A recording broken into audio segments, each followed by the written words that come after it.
Bruno se ha marcado aquí un novelón, o sea, me ha encantado, estaba enganchadísima todo el rato. Y bueno, ¿para qué voy a hablar yo? Que os lo cuente Bruno mismo, así que aquí lo tenéis. Y enhorabuena.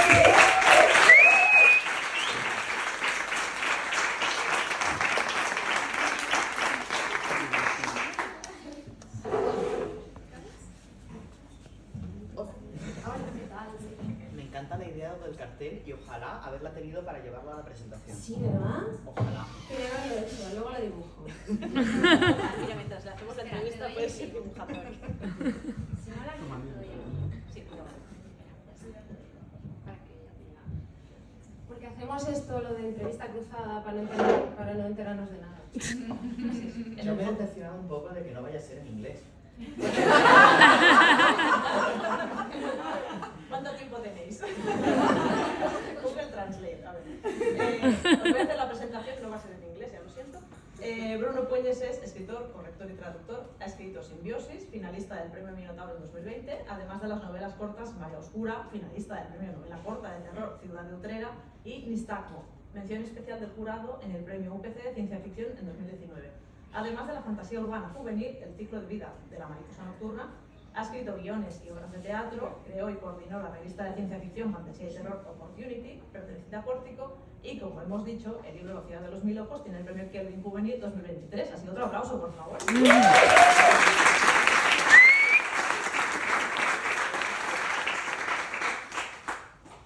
Y como sabes, yo no me he leído el libro, esto va a cambiar rápido porque nos vamos a intercambiar aquí las novelas. Así que te voy a hacer algunas preguntas a las que Inés irá haciendo como... Veamos. La ciudad de los mil ojos es una novela de fantasía urbana en la que la ciudad de Venecia, aquí llamada Serena, es un personaje importante de la trama. ¿Por qué elegiste Venecia? Pues Serena, o Venecia. Es Venecia, no voy a engañar a nadie. Elegí Venecia porque en realidad la historia se me ocurrió estando en Venecia y entonces como que ya no podía engañar a nadie. Me estaba yendo de Venecia, ¿vale? Yo fui a Venecia sin tener ni idea de Venecia. Pero que todo el mundo me había dicho, te va a decepcionar, no vayas, no sé qué, huele mal. Pues, no huele mal. No huele mal. ¿Has ido en verano? ¿En verano? ¿Huele? No huele. Bueno, no he ido en verano. El caso es que me estaba yendo de Venecia y vi el canal y dije, esto está pensado para que haya alguien viviendo aquí y todas estas escaleras de los embarcaderos están pensados para que salga. Y entonces, a partir de ahí, ya me volví a Madrid con la idea de la historia. También tengo que decir que fue un flechazo lo de Venecia. Yo iba muy preparado para decepcionarme y no, me salió mal, me salió fatal. Entonces también quería escribir esta historia como una forma de expresar ese amor enorme que de repente tenía un crush tremendo con una ciudad y la única forma de hacer algo con ello era escribir esta novela. ¿Y cómo fue documentarte sobre la ciudad? ¿Utilizabas los mismos barrios de Venecia o has ido creando sobre la marcha? No, son los mismos barrios de Venecia, con además los nombres que salen en la novela son nombres que están relacionados con la historia de los barrios de Venecia, porque tengo que admitir que me puse un poco en modo obsesivo, friki con Venecia, y entonces me empecé a leer un montón de cosas y a partir de ahí fui construyendo todo el asunto. Y me documenté, tuve la suerte de que pude irme para allá otra vez. El libro es un poco una excusa. Yo he admitido que tenía un crush y quería volver a verlo. Entonces volví para allá y gran parte de la documentación la pude hacer estando allí, yendo a los museos allí, yendo a los palacios, yendo a los sitios y un poco empapándome también del ambiente porque para mí era muy importante reflejar eso en la novela. Y luego también fui justo antes de Carnaval, que es como muy buen momento para ir porque no huele mal. Y todavía no está llenísima de gente porque aún no es Carnaval, es cuando se vayan. Y por una razón que es aún más importante y la voy a compartir con vosotros, que creo que es lo más importante que he aprendido sobre Venecia, y es que en Carnaval hacen un dulce típico que está buenísimo. Se llama fritele y merece la pena ir en Carnaval porque es el único momento del año en el que lo hacen, que si me preguntas es un error. Pero está buenísimo. Motivos más para leer la novela. A ver, evidentemente en Venecia, que yo sepa, no hay demonios en los canales y que campan a sus anchas por la ciudad la semana de Carnaval. ¿Cómo fue para ti diseñar el world fantástico de toda la obra? Pues yo creo que ahí tenía en la cabeza las imágenes del viaje de Chihiro en la que los dioses aparecen en la casa de baños y son como muy raros y muy temibles y un poco se les agasaja como diciendo, por favor no me hagas daño, pero bienvenido. Como un freezer. Toma. He hecho este dulce. Era un poco la imagen que tenía. Yo quería unos demonios que fueran como muy ajenos al humano y que ellos estuvieran ahí a su rollo con sus movidas. Y dicen, nos hacen una fiesta, pues vamos, ¿no? No vamos a hacer el feo, pero ellos van a interactuar entre sí y los humanos están ahí, pues eso, haciendo los friteles, pero poco más. Y quería que fueran unos seres que dieran un poco de miedo, en el sentido de que si somos para ellos como si fuéramos, no sé, una mosca, que estamos ahí y nos perciben, pero no interactúan en ningún momento, no nos hablan, no parece que nos tomen en serio. Y son tremendamente poderosos y como no se entiende muy bien con nosotros, pues igual de repente hago algo que le molesta y no sé, me mata o me convierte en una rana. Es que realmente no sé qué es lo que esta criatura podría hacer. Y también por eso es como un momento así en la novela cuando Mirlo, que es este personaje que efectivamente pertenece a una clase que está muy marginada, aunque el chico ha estudiado, de repente, casi sin querer, se da cuenta, tiene un encuentro con uno de estos demonios por accidente y de repente le parece que el demonio se está intentando comunicar con él. Y es como la primera vez en 200 años desde que se creó este pacto con los demonios que un humano se da cuenta de que el demonio está intentando comunicarse. Muy raro porque es un demonio, pero se está intentando comunicar, ahí hay un intento. Y desde entonces Mirlo como que se obsesiona un poco, en ese sentido se ha ido un poco a mí con el tema de Venecia, pues él con demonios, y dice, quiero saber qué es lo que me están intentando decir. A ver, tenéis que leerlo para descubrirlo. Los personajes además se pasan buena parte de la novela buscando unos tesoros antiguos que pueden poseer cualidades mágicas. ¿Cómo te inspiraste para crear estos tesoros posibles? Cualidades mágicas, a mí me ha puesto posibles y me ha gustado. Que pueden. Yo había leído una novela en la que Venecia es muy importante y es El Señor de los Ladrones de Cornelia Funke, que me flipó de pequeño. O sea, yo creo que lo leímos a la vez varios amigos y yo, y como que durante un tiempo estuvimos viviendo en ese mundo, en esa Venecia. Y en esta novela, en El Señor de los Ladrones, hay un grupo de niños que son ladrones, aquí hay también con los mellizos similitud, y que tienen que robar un tesoro legendario en Venecia. Entonces un poco la idea se estaba aquí. Entonces bueno, por lo demás no tiene nada que ver porque el tesoro legendario es otra cosa totalmente distinta y el de Cornelia Funke mola muchísimo. Pero un poco ese era el germen, creo yo, de Venecia y tesoros en mi cabeza estaba como ligado. Vale, pues vamos con los personajes. Aquí hay una nota de tropecientos. Tenemos una novela muy coral, parece. ¿Por qué era tan importante para ti poner todos los puntos de vista posibles? Pues porque leyendo sobre la historia de Venecia, como que tenía mucho peso esta aristocracia veneciana que un poco decide el rumbo de la ciudad y qué es lo que va a pasar y no, qué es lo que no va a pasar. Y yo quería estas intrigas palaciegas, entonces quería personajes que perteneciesen a esa aristocracia.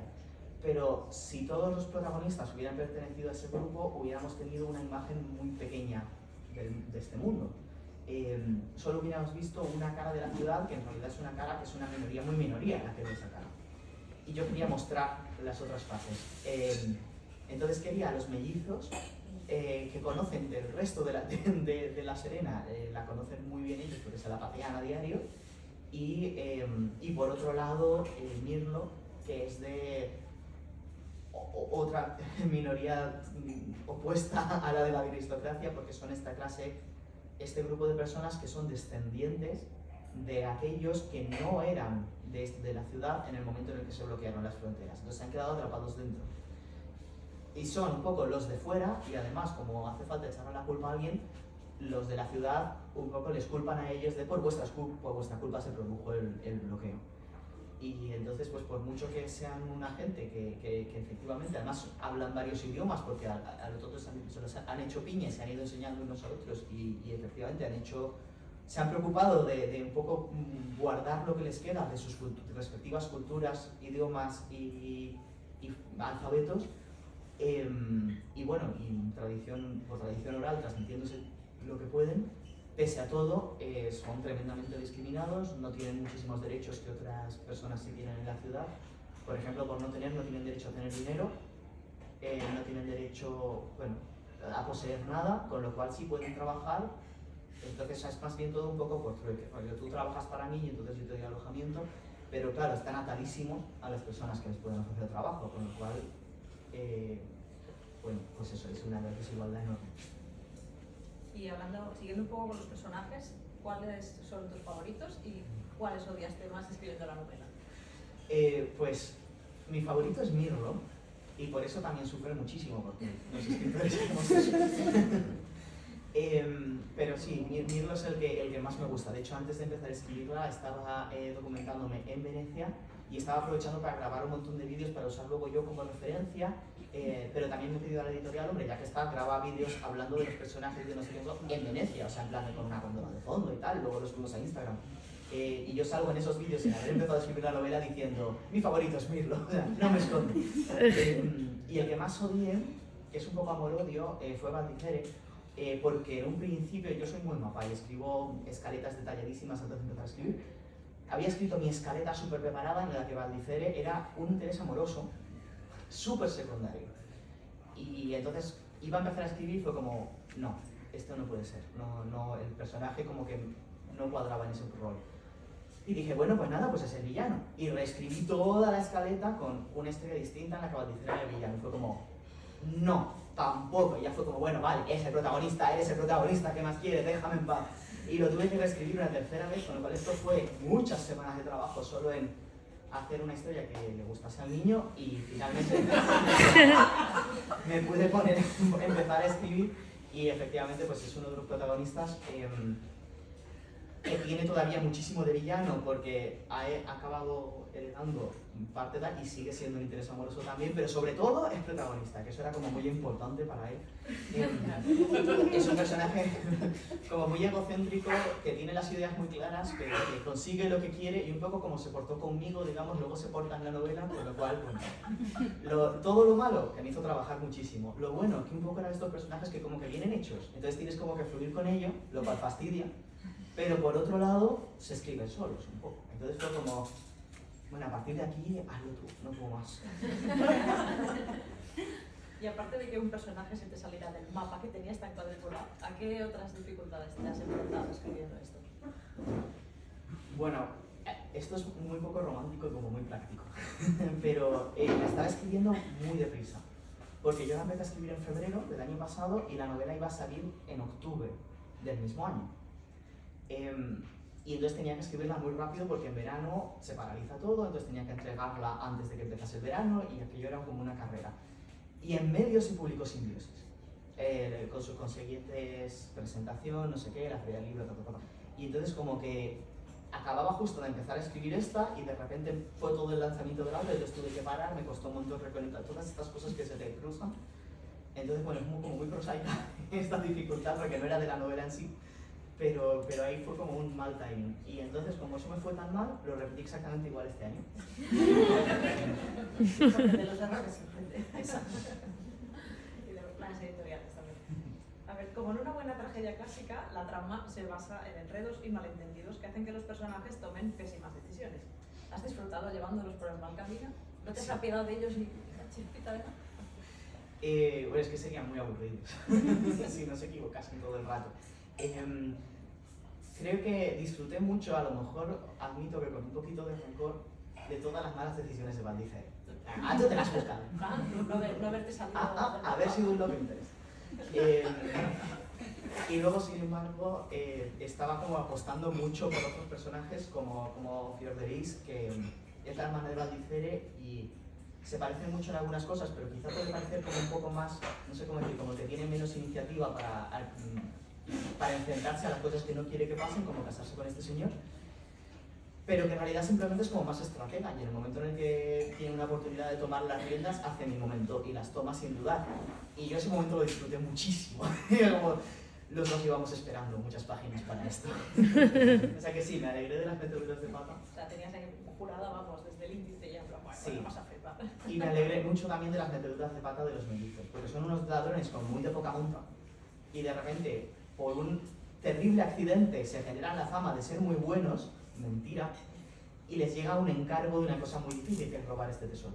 Y ellos dicen, sí, claro. Es como quien miente en el currículum y luego va a la entrevista y le dices, tienes que hablar en turco y tú sí. Yo turco, yo trabajé en una ópera durante un tiempo y fui a la entrevista habiendo ido una unidad de vez en mi vida a la ópera porque había una oferta en la que te dejaban entrar por 3 euros y entonces fui. Fui a ver la Bohème de Puccini y la vi. Y después me surgió esta entrevista y fui. Y me dijeron, ¿tú te gusta mucho la ópera? Y yo, sí. Y me dicen, el montaje que vamos a hacer en el que vas a trabajar es de Puccini. ¿Conoces a Puccini? Y yo le dije, todas las obras que he visto son de Puccini.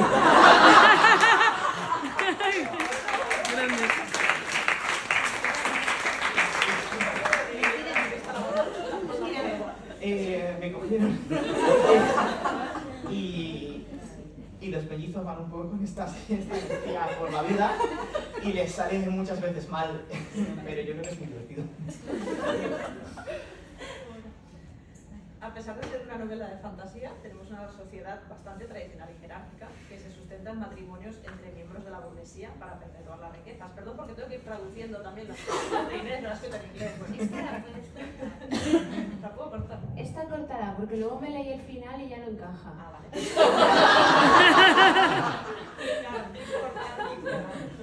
¿La última la puedo hacer? Sí. Vale. Podríamos decir que La ciudad de los mil ojos es prácticamente una novela histórica y viendo que tu nueva novela, Las tres despedidas de George Khan, también se ambienta en la Belle Époque vienesa, podemos ver que te adentras en fantasía histórica con cultura. ¿Seguirás por este camino en proyectos futuros? Sí. Yo siempre decía, no, histórica yo no quiero hacer nunca, porque es mucho follón de documentarse tal, y yo paso que prefiero inventármelo todo. Y después descubrí que la documentación me gusta muchísimo. Y que de hecho esto que yo hacía siempre de no, yo soy muy mapa, yo verá, no me paso 3 meses escribiendo lo que es la escaleta y después la novela te la escribo en un momento. Y ahora he descubierto que puedo alargar los plazos aún más si estoy 6 meses documentándome, luego 3 escribiendo la escaleta y después teniendo un lanzamiento de otra novela que me impida escribir. Y he descubierto que esta forma de trabajo me viene muy bien, así que voy a seguir escribiendo historias. De hecho, la que estoy escribiendo ahora es fantasía histórica y la tenía que haber acabado en marzo. Voy muy bien. Pues es 1919 y llevo escrito como un tercio. Escrito el uno. Sí. En la presentación de las despedidas de George Khan, que fue como en mayo, me preguntaron, ¿qué estás haciendo ahora? Y yo les dije, llevo como un tercio. Yo creo que cada vez que lo digo, mi editor pone cara cada vez más tensa. Pero sigue siendo verdad, porque cada vez que escribo, como que la novela crece más en sí. Sácate de aquí, por favor. Sí. ¿Quieres que le preguntemos algo más? ¡Qué trágico, Bruno! Ha habido un momento que yo estaba en plan, no. Hay un capítulo que es como de llorar. Sí. Sí, vale. No voy a mentir. Pero tengo que decir una cosa, y es que yo lloré, y entonces yo pienso que es de justicia un poco, que si yo pienso que si yo lloro escribiendo la que menos, aquí sufrimos un poco todos, ¿no? La de George Khan, hay un capítulo que es de llorar, pero yo creo que es como de llorar, como de la alegría, de qué bonito, además así, ¿sabes? Y al final es feliz. Hay gente que luego me ha dicho que no, pero sí, es feliz. Es feliz. Juro, prometo, es feliz. El de George Khan es feliz. Las lágrimas son de oh, pero nada más que eso. Es como un poco pena, pero qué bonito las dos. Este es pena. Avisades que dais. Pena, alegría, tenéis las dos. Sí, seguramente. Pero es pena, yo creo que bueno, tenía que acabar así. Sí, pero aún así. Pues oye, muchísimas gracias por haber venido a hablar de tu libro aquí a este improvisado Furia en la librería. Ha sido un placer. Muchísimas gracias a vosotras. Tengo que deciros la verdad. Es tan tarde y después de un día tan largo que yo pensaba, ¿pero cuánta gente ha venido? Y luego habéis empezado a hablar y he dicho,